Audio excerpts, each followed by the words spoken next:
We'll record this last one on the Gospel of Mark, chapter 9, the Transfiguration.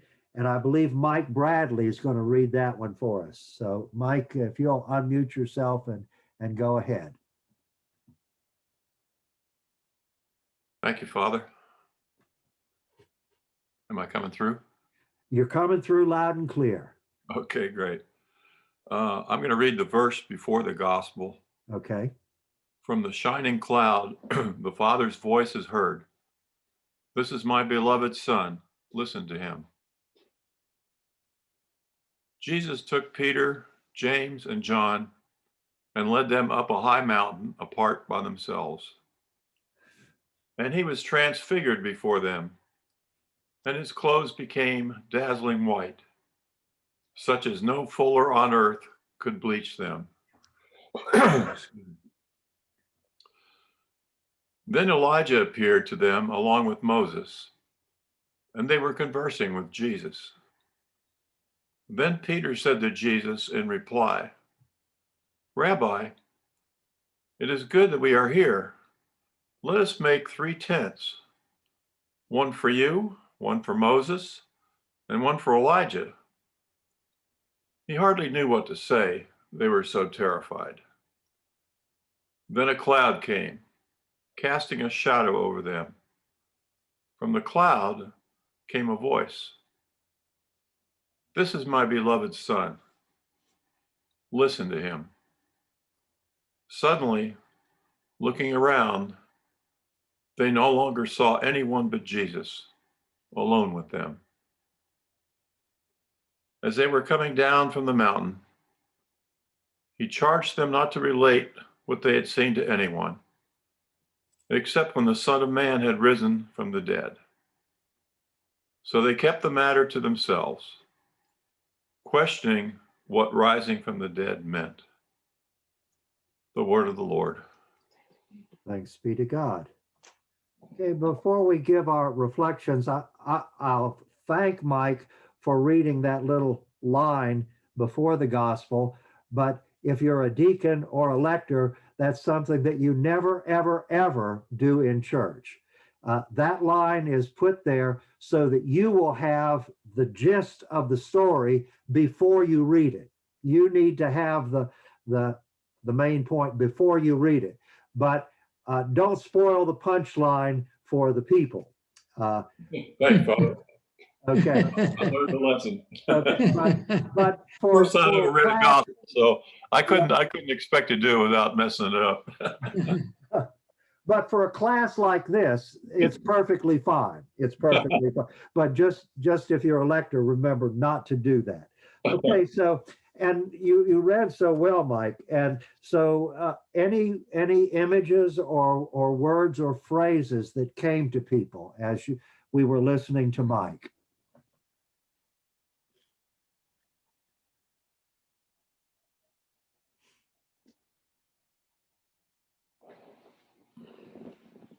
It is good we are here. Uh-huh. Good we are here.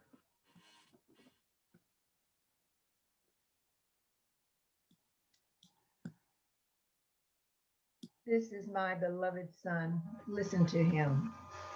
My beloved Son.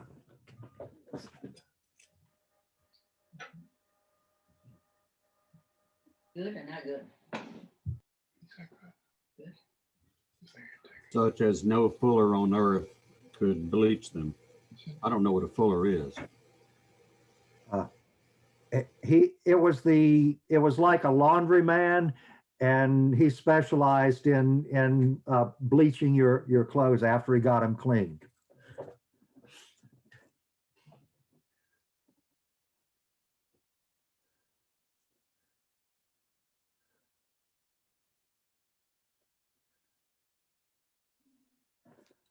Father, one thing struck me.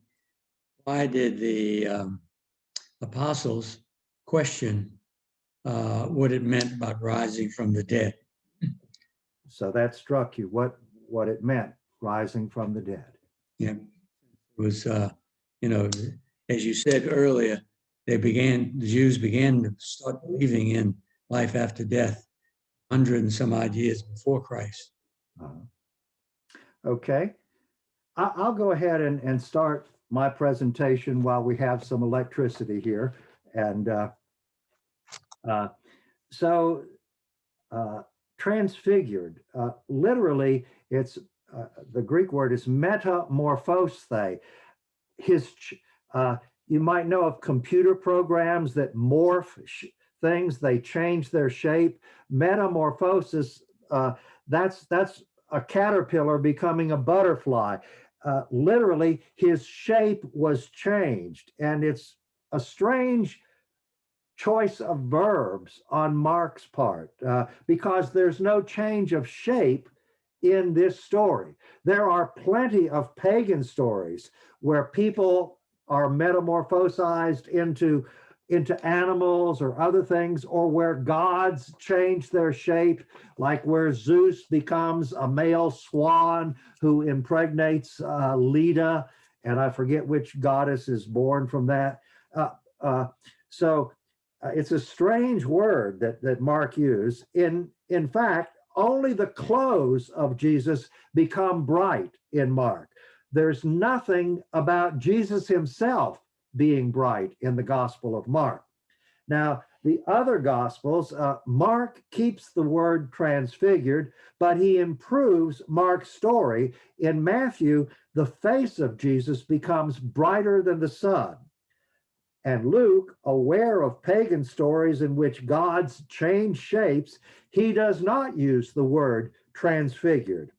Luke says only that the face of Jesus became different and that his clothes became dazzlingly white, or you could more literally, lightning white. There is no transfiguration scene in the Gospel of John. Why not? The Johannine Jesus is always transfigured. John doesn't need a scene like that. The law and the prophets bear witness to Jesus. The transfiguration story dramatizes this truth. Jewish tradition regards Moses as the chief lawgiver. Moses spoke face to face with God. I give you a couple of references. The last one from Deuteronomy, it says, "And there never has been a prophet like Moses with whom God spoke face to face." And then, I forgot to put in, Elijah is one of the most famous of the prophets. And there's also a Jewish tradition that he's to come back before the Messiah. So when you have Moses and Elijah there, you have the law and the prophets bearing witness to Jesus. The cloud and the heavenly voice, the cloud recalls the presence of God. Sometimes Jews refer to this as the Shekinah, the indwelling of God. During the Exodus and in the temple liturgy amid clouds of incense. So the cloud represents God, and that's why the author doesn't say that it's God who says this. A voice comes from the cloud, and all Jews know that this is God speaking through the cloud, calls him my beloved son. Now, God is the first person other than a demon to refer to Jesus as Son of God in Mark. God also spoke these words at the baptism, but if you read that story carefully, only Jesus heard those words at the baptism. Remember, you as Mark's reader know more than any human character in the story. You got the narrator to tell you in the first verse that this is the gospel of Jesus Christ, the Son of God. You, like Jesus, got to hear what God said to Jesus at the baptism. You are my beloved son. Nobody else in the story at the baptism got to hear that. Then keeping the vision secret, okay, as they're coming down from the mountain. Part of Mark's Son of God secret, it's called the Messianic secret. We've come on this theme before, and I wanted to elaborate a little more today. There are three approaches to the Messianic secret, and I'm using the Sacra Pagina commentary on Mark by Donahue and Harrington. One, the historical Jesus feared that people would misunderstand the Messiah as the leader of a military revolt. So all the way going back to Jesus, Jesus himself was saying, don't tell anyone that I'm Messiah. The second approach is it's purely literary. Jesus, during his lifetime, did not claim to be the Messiah, but after his resurrection, the church believed that he was. Mark invented the messianic secret to explain the tension that arose from these two facts. The fact that Jesus never claimed to be Messiah, and that the church, after the resurrection, is proclaiming him as Messiah. And then the third explanation, the one that Donahue and Harrington like, a better and more widely accepted explanation is that Mark sought to redefine the term Messiah and other Christological titles in the light of Jesus' death and resurrection. And so he puts off revealing Jesus' true identity until his death. And the reference to chapter 15, that's where the centurion says, truly, this man was Son of God. And his resurrection, he says, C 9:9. That's the verse from the Transfiguration story that we've just read. At the Transfiguration, the Son of God's secret begins to crack, but only for 3 special disciples. So the only ones in the story now who know that Jesus is Son of God is Jesus himself, as well as Peter, James, and John. But they are not allowed to say anything until after the resurrection. And like true Markan disciples, they are klutzes. They are clueless about what resurrection means. So the centurion at the cross, even before the resurrection takes place, will be the first one to proclaim Jesus as Son of God. Now, thoughts came to me about contemporary Christians. Are we like the Markan disciples? They were wondering what resurrection's all about. Or are we different from them? Most contemporary Christians imagine resurrection as a form of resurrection, of resuscitation, as a return to this life. They don't make a clear distinction between what Jesus did for the daughter of Jairus, or the son of the widow at Nain, or what happened to Lazarus with what happened to Jesus. Many imagine Jesus as rising from the dead and palling around with the disciples for another 40 days, just like old times until he ascended. I remember having that vision in my head as a little boy. Well, after the resurrection, there wasn't going to be an ascension for 40 days. It was just like old times. And there is often little awareness that the relationship to the risen Jesus is profoundly different from their previous experience of Jesus. It's not a continuous ongoing. He appears to them from time to time when they're not expecting it, and then he unexpectedly vanishes. It's a very different sort of relationship. A summary here by Donahue and Harrington. From the opening of the Gospels, readers know that Jesus is the Messiah. What awaits full disclosure is the kind of Messiah Jesus is. The mystery is that of a suffering Messiah. And despite Luke, the Old Testament never, ever, even one time says that the Messiah is going to suffer. The only way you can get Luke's idea of a suffering Messiah is if you assume that the suffering servant is the same as the Messiah. And there's good reasons for assuming that, but that's 2020 hindsight. Before the Messiah suffered, nobody expected a suffering Messiah. The mystery is that of a suffering Messiah who is also God's chosen Son. The full unveiling of this secret comes at the cross when the centurion cries out, "This was truly the Son of God." And the dramatic challenge of Mark's gospel is whether the followers of Jesus can accept Jesus' own revelation that he is such a Messiah, a suffering Messiah, and whether they are ready to follow him to the cross. And there's that reference to chapter 8. That's where Peter says, "Oh, far be it from you, Lord. Let nothing ever happen like that, bad like that happen to you." And Jesus says, "Get behind me, Satan. You're thinking the way people do, not the way God thinks." The final question I'll mention, some scholars wonder, is the transfiguration an anticipatory resurrection scene? Or some have argued it's a displaced resurrection scene. It was originally post-resurrectional and Mark has moved it back.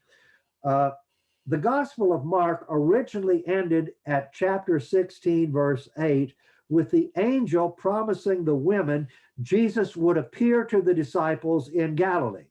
So Mark narrated no resurrection appearance. The gospel ends with a promise, but not without with any appearance of Jesus.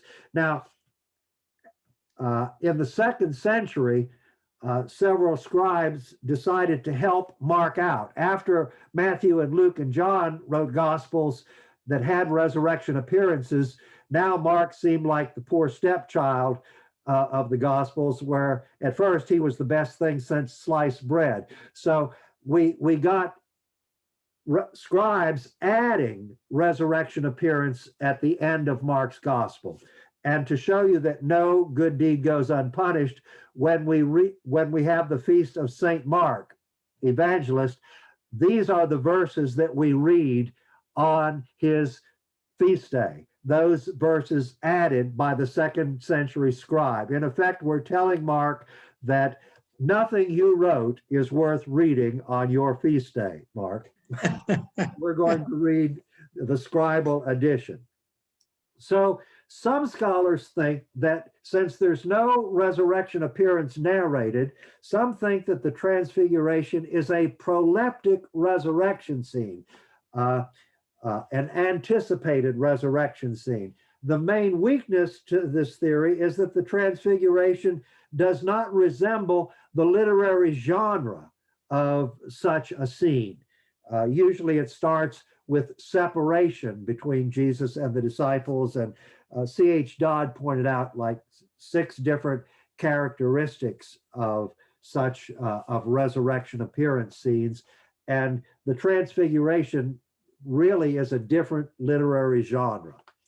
So at this point, I don't think anybody had another translation prepared, so I'll go ahead. Let's see, second Sunday of goodness, third Sunday, second. Okay. So I'll read us the RSV translation. Jesus took with him Peter and James and John and led them up a high mountain apart by themselves. And he was transfigured before them, and his clothes became dazzling white, such as no one on earth could bleach them. And there appeared to them Elijah and Moses, who were talking with Jesus. Then Peter said to Jesus, "Rabbi, it is good for us to be here.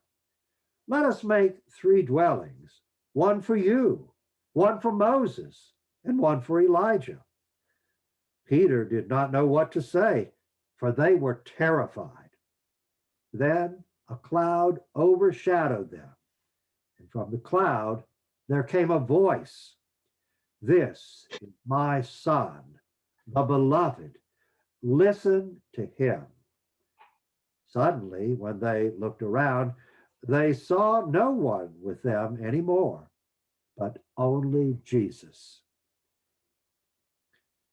As they were coming down the mountain, he ordered them to tell no one about what they had seen until after the Son of Man had risen from the dead. So they kept the matter to themselves, questioning what this rising from the dead could mean. The gospel of the Lord. Okay, so, did I leave out questions, comments, and observations? I did. I'm out of order at this point. I was supposed to, okay, well, we'll just wing it. So any questions, comments, or observations on the passage at this point? Father, Goodness. I hope I'm still there. Questions, comments, or observations?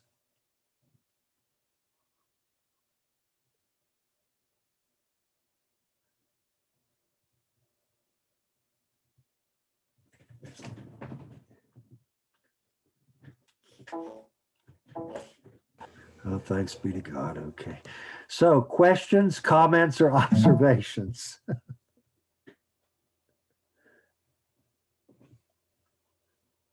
Father, let me go ahead and say this again. I don't know if everybody else heard it, but I was struck by the fact that they actually kept a secret this time to not tell anybody about the transfiguration. Ah, Every other time Christ tells them something like that, they blab to the world. oh, there you go. How different is that from all the people? Yes, excellent insight that everybody else that gets told that they go blab it anyway, but these guys managed to keep their mouths shut. How about that? I'll have to. I think that's key because it's Peter, James, and John. I mean, the people who go out and who don't listen are the people who are healed. It's not his close. These are his three right-hand men. So that's the difference. They never they were not like the others. They were different. Okay. Excellent.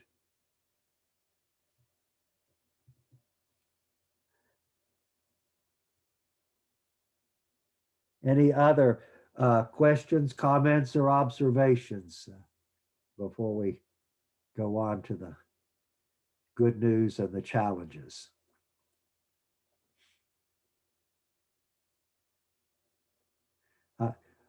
I want to thank everybody for all of your patience with the technical difficulties today. So I'm so honored that you're sticking with us. Okay, what about the good news? What's the good news of the passage that the original hearers of Mark's gospel heard? What's the good news? And we can go ahead and do the challenges at the same time. What would the challenges be to them and to us?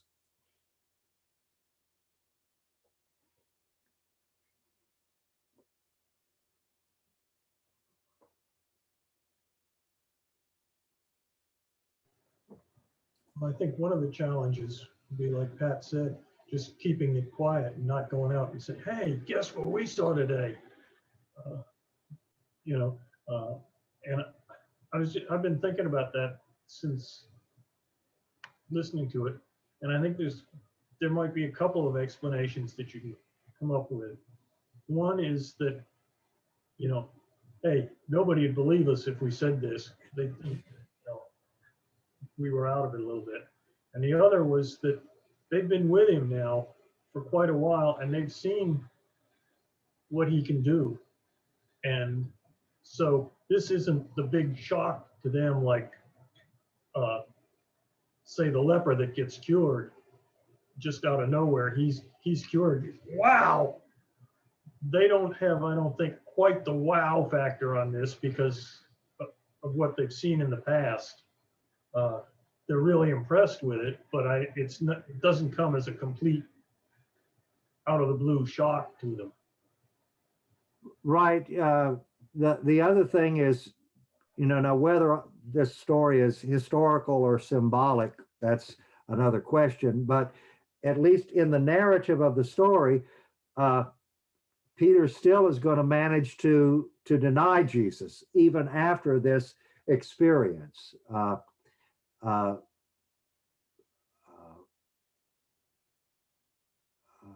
And James and John, as Mark tells the story at the arrest scene in the garden, they all run away.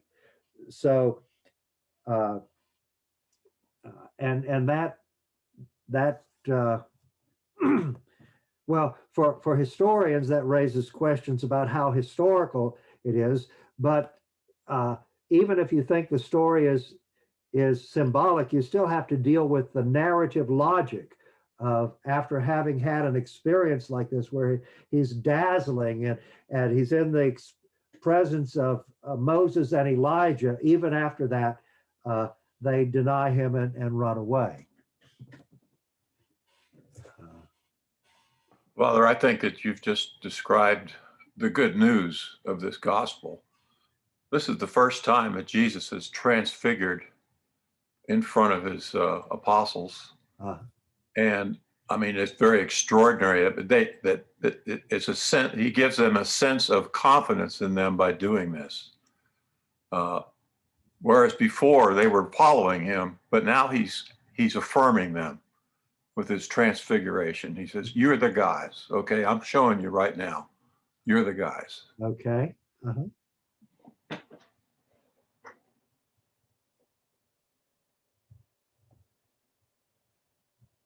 Other good news or challenges that anyone sees?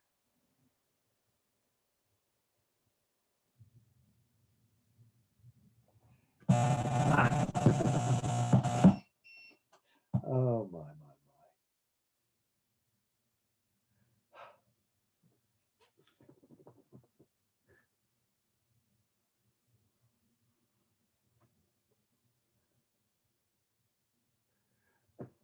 Well, I'm going to go ahead and stop recording at this point.